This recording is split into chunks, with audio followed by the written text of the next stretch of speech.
আসলে তিনি প্রতারণা করতেন তার ফোন ব্যবহার করে। তিনি বিভিন্ন জনকে যারা পদপ্রত্যাশী ছিলেন, পদপ্রত্যাশী আছেন বা বিভিন্ন জন বদলির জন্য যারা প্রার্থী ছিলেন তাদেরকে তিনি ফোন দিতেন এবং ফোন দিয়ে তিনি তারেক রহমান সাহেবের চাচাতো ভাই হিসেবে পরিচয় দিয়ে তাদেরকে বলতেন এই কাজটি আমি করিয়ে দিচ্ছি, বিনিময়ে কিছু খরচ হবে।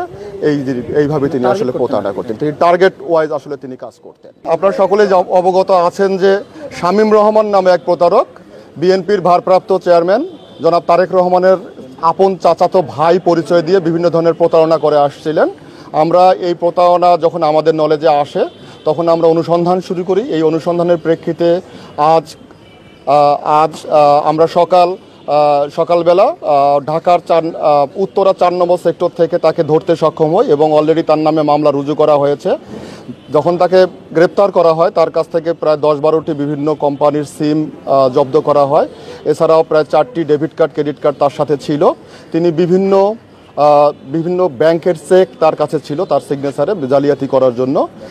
তিনি মূলত বিভিন্ন সরকারি কর্মকর্তা, কর্মচারী, এছাড়াও দলীয় নেতাকর্মী তাদেরকে পদ পদবি এবং পোস্টিং করিয়ে দেওয়ার জন্য প্রতারণার ফাঁদ পাতেন। তিনি নিজেকে জনাব তারেক রহমানের চাচাতো ভাই হিসেবে পরিচয় দিয়ে তিনি টাকা হাতিয়ে নিতেন এবং তাদেরকে পদ পদবির কথা বলতেন।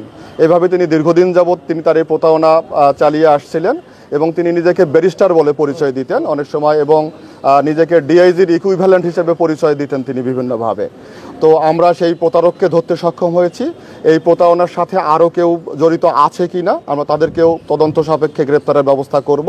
আসলে তিনি প্রতারণা করতেন তার ফোন ব্যবহার করে। তিনি বিভিন্ন জনকে যারা পদপ্রত্যাশী ছিলেন, পদপ্রত্যাশী আছেন বা বিভিন্ন জন বদলির জন্য যারা প্রার্থী ছিলেন তাদেরকে তিনি ফোন দিতেন এবং ফোন দিয়ে তিনি তারেক রহমান সাহেবের চাচাতো ভাই হিসেবে পরিচয় দিয়ে তাদেরকে বলতেন এই কাজটি আমি করিয়ে দিচ্ছি, বিনিময়ে কিছু খরচ হবে। এইভাবে তিনি আসলে প্রতারণা করতেন। তিনি টার্গেট ওয়াইজ আসলে তিনি কাজ করতেন। তিনি ফোনে অধিকাংশ সময় কথা বলতেন, তিনি সামনাসামনি হতেন না।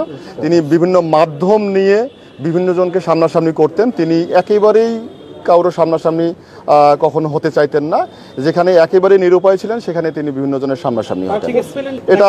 এটা আসলে ভুক্তভোগীরা যখন আমাদেরকে জানায় তখন আমরা নিজেরা তদন্ত সাপেক্ষে তার কিছু ফোন নাম্বার ট্র্যাক করে আমরা তাকে বের করতে সক্ষম হই। আসলে সে নিজেই একটা চক্র চালাচ্ছে। এই চক্রের আরও 2-4-5 জন বা সদস্য থাকতে পারে বলে আমরা মনে করছি তদন্ত সাপেক্ষে এবং সেগুলো পূর্ণাঙ্গ তদন্ত হলে সেভাবে আমরা বের করে নিয়ে আসতে পারবো এবং তখন বলতে পারবো এই চক্রে আরও কারা কারা সদস্য আছে। আমাদের শুধু পুলিশ সদস্য না, এমনকি প্রশাসনের বিভিন্ন অফিসারকেও তিনি তার পরিচয় দিয়ে এই ধরনের প্রতারণা করার চেষ্টা করেছেন। কোথাও কোথাও সফল হয়েছেন এবং কোথাও কোথাও তিনি সফল হননি।